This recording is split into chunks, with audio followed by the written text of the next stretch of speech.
Daniels doesn't have. I mean, and listen, I know Robinson and Eckler have had sparks here and there, but their O line has issues, um, and their defense at times, has blown games for them, seemingly blown games for them. And the Eagles' defense has given a lot of people fits this year.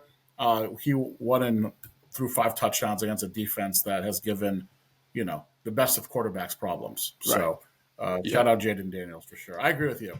Eye test, like that should be a thing. And Yeah. I watch Bo Nix.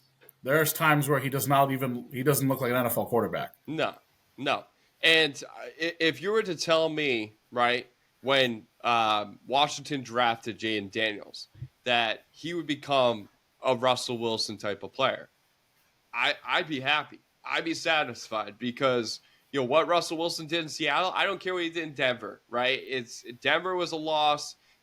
Guys have those type of years, but what he did in Seattle early on in his career was absolutely insane. If you look at his numbers, the way he was running the football, finding, guys on the pocket, relying on, his playmakers, like that's what you got to do in order to be a winner. And Jaden Daniels finding a way to extend plays and make shit happen. So props to him. It's kudos to him. Again, he was going to be my other guy if I wasn't going to go Devon Achane. Good on you for including him because I thought you were going to choose Jonathan Taylor and screw him because he has messed up my 2 fantasy leagues because he went off for 44 points in fantasy. So, yeah. But Taylor is worth a mention. Yeah, he's worth a mention. 40, was it 212 rushing yards, 3 touchdowns? Yeah. Yeah. I'm not happy with him. That's why he doesn't make up for the drop, touchdown that he had against Denver that might have blown their season. But. Oh, yes. Absolutely. So play Underdog today, right? Deposit offer is up to $1,000 in bonus cash. You can get a free pick. It's the holiday season. Spend a little money and enjoy the opportunity to make the most of it using the promo code Shark Sports. Let's take full advantage. I'll hand it off to you first, Ticket, to go through your Underdog pick. It looks like you got a nice little quarterback to start. Yes. Man, you actually just referenced Russell Wilson. Dangerous. Who's been dangerous if you're a Steelers fan lately because they have gotten their doors blown off the last few weeks by the Eagles and then against the Ravens, who, the Ravens are a team that they've had a lot of success against, especially Lamar Jackson. Lamar Jackson played a really good game this past week, throwing for 3 touchdowns and I think exercised a lot of the demons he's had against that Steelers team. But dangerous, Russell Wilson. I'm going to go higher than 30.5 passing attempts when they play on Christmas against the Chiefs. This play is solely based on the fact I don't think they're going to be able to move the football on the ground against this Chiefs team. Chiefs defense is very good. Very, very good. Very, very, very good. Just to emphasize, by the way, crazy stat, and not to get too off tangent here. I don't know if you heard this. There are 4 teams in the NFL that haven't scored 30 points in a game this year. Okay. Would you want to guess who they are? Most of them are pretty obvious. Yeah. Carolina. Nope, they have actually. They have gone 30. They have. Okay. Yeah. I was wrong about that they one. did. So even if they hadn't, I guess that would have changed. But Raiders? Yep. Okay. Jets? Nope. No, we did it. It was a good guess, though. Not Cleveland because Jameson Winston went off. Yep. Saints? Nope. Well, that's a pretty good guess. But early in the year, remember they had like those back-to-back 40-point games? True. Giants? Yep, Giants. That's 2. There's 2 left. Well, I'm going to have to go with Steelers because, you're basically on that track. New England is 1. The other, the Chiefs. The Chiefs. Wow. That's the one we're going to expect. Okay. Which goes to my point of how good is that defense that the Chiefs haven't scored 30 points, which is shocking if Pat Mahomes led Chiefs team hasn't hit 30 once this season. Yeah. And they have 1 loss, which speaks about how great that defense has been. It does. But anyways, Russell Wilson, higher than 30.5. Like I said, I think they're going to stop the run. Najee's not going to go anywhere. Jalen Warren's not going anywhere. The only way they're going to have an opportunity, or they're going to be forced to, I think, having to throw the ball a lot. Yes. So I think that's an easy one to play. I like higher than 30.5 attempts for Russell Wilson. Yeah, I like that too. And flipping over to Kansas City side, I see a lot of struggle with Patrick Mahomes as of late. And you mentioned the scoring woes. Well, I think he's going to go lower on the 250.5 passing yards. And keep in mind, Pittsburgh's a tough place to play. They have the Steelers fans all in, and the fact that it's going to be played, I believe it's Christmas night. So they're going to be raring to go. Steelers are still in the playoff hunt. They could fight for the higher seed. They also have to, fight for the Ravens for the division. Pittsburgh's defense has been pretty good as of late. They're only averaging 237 passing yards per game. And, I think that's pretty adequate in the NFL these days. You can see it. I don't know if he's struggling to get out of the pocket as much because of the ankle sprain. Some people think it's a hoax, but I mean, if you look at that game, he did move around pretty good against Houston this weekend. Yeah, he had a 20-yard rush, for a touchdown. So I kind of believe that, maybe he had some good preparation before the game, some good shots, maybe, in order to make things happen. So, but I got him lower. I believe in this Pittsburgh defense. I think they're always, stout. I don't think they're ever going to, let up. And I believe that they will hold strong against Patrick Mahomes and that Kansas City offense. Yeah. And I like that. I mean, I think the Steelers are a desperate team right now. They've gotten embarrassed by two rivals, if you think about it. The Eagles are the team that unofficial rival, obviously the in-state battles there. And then the Ravens, who, if you ask Steelers fans, like, who are the teams you want to beat? Those come to mind. And they've been embarrassed by them the last few weeks. So, yes, that defense, I think, like you said, Christmas, they're at home. It's a short week, which tends to lean to defense anyway. Yes, less time to prepare for the offenses. So I like that play a lot. But also, to jump in, who knows, right?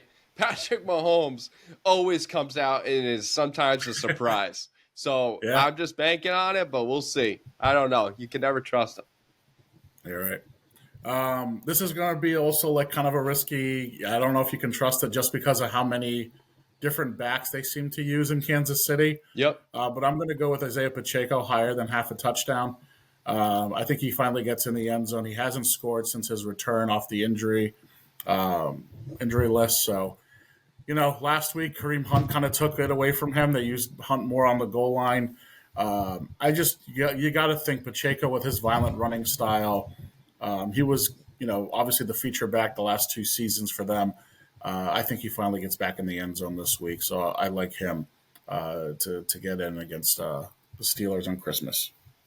So I know Pittsburgh's pass defense has been pretty good this year. I don't necessarily – I'm trying to look up their rankings right now in terms of rushing, but I think they're one of the best stopping the run at 94 yards per game, yeah. But they do allow 13 touchdowns overall this season, which I believe is right in the middle of the pack, if not like maybe top 15. So I look at that as a doable case because we talked about it too, right? You just mentioned it's probably be cold. It's Christmas night, short week. I can definitely see it being a defensive matchup. And what happens when you have a good defensive matchup? The running game usually comes into play.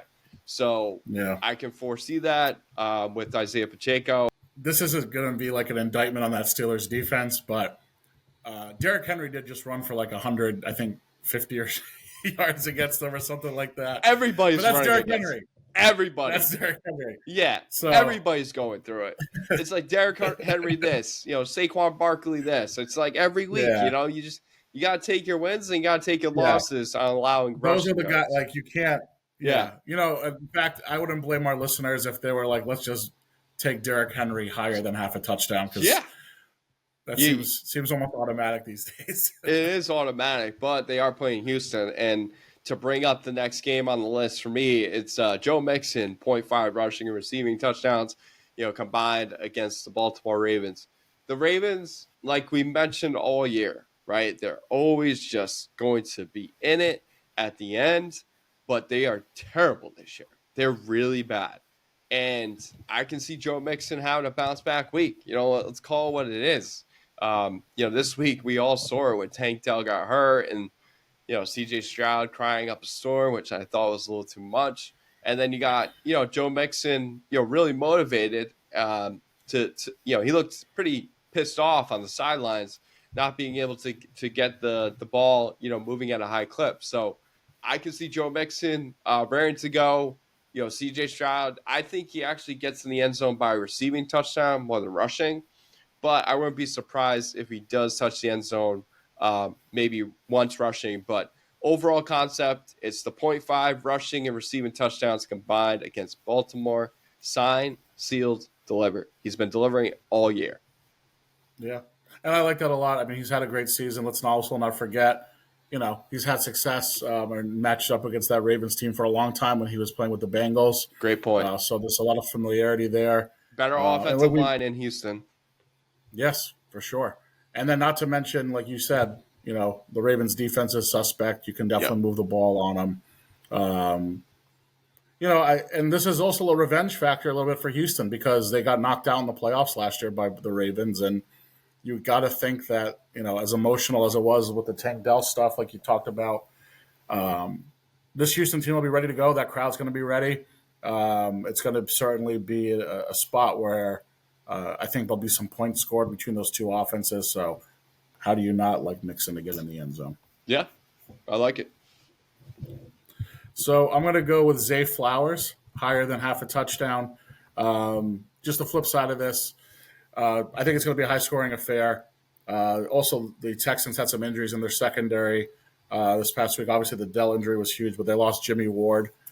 He went down. Petrie's banged up.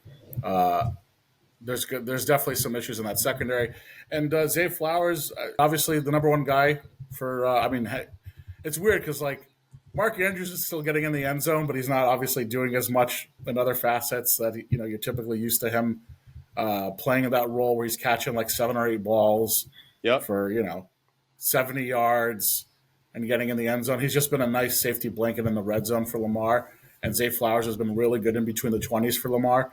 But I think he finally gets in the end zone. I could see a deep ball score here for Zay Flowers. And they also sometimes involve him in the reverses and getting him in the run game a little bit.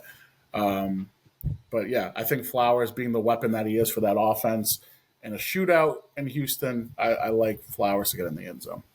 Yeah, how about Zay Flowers, coming from Boston College, right? And, he's making a name for himself quite frequently within the draft. And then, I'm looking at it because I think it's pretty blasphemous. When you look at the New England Patriots and what they've done at the wide receiving core, I was looking at it this past weekend against Buffalo, and they had Jalen Polk and Javon Baker and Kendrick Bourne catching passes.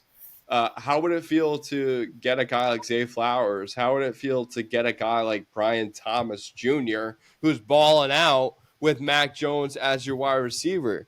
So if I'm the Patriots, I'm seriously looking at who's evaluating the wide receiving position because it is unbelievably laughable. It really is. And the only reason why I bring it up is because I have to watch that. Because guess what? Regionally, we have that on our TV. So we kind of, and my wife's a Patriots fan, and she loves Drake May. So at the end of the day, we have to we have to watch that crap. And I wish they actually had better wide receivers to make that product a little bit better. But I got Mike Evans on the higher against Carolina. This is an easy choice. My goodness, if you're on the app currently, the Underdog app, use the promo code Shark Sports. Put the higher on 68.5 receiving yards. It's against Carolina. Carolina's one of the worst teams in football. I know that they had a great win last week. I get it against Arizona. But again, and DJ Horn, he's a very good corner, right? But Mike Evans is going to win that battle every day of the week. And so I know he was quite quiet last night against the Dallas Cowboys, but I can fully see him going off in Carolina, having to bounce back. And the Bucs still have to try to win that division.